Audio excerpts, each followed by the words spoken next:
મિત્રો પોપિયા તો તમે બહુ જોયા છે, પણ આજે જોવા લો હું તમને એટલા પોપિયા બતાવું, તમે ખાલી ગણીને કહેજો મને. જો કેટલા પોપિયા છે આમ, જો ઠેઠ હજી તો ઉપરથી આવવાનું ચાલુ છે, ઠેઠ નીચેથી ચાલુ થયા છે. જો કેટલા છે, જો નીચેથી માંડીને ઉપર સુધી પોપિયા.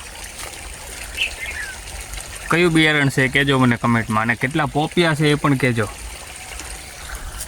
જો નીચેથી માંડી અને ઉપર સુધી. જો ચાઇનાવાળા બતાવે છે ને, આ ચાઇના નથી, આ ગુજરાતી છે. જુઓ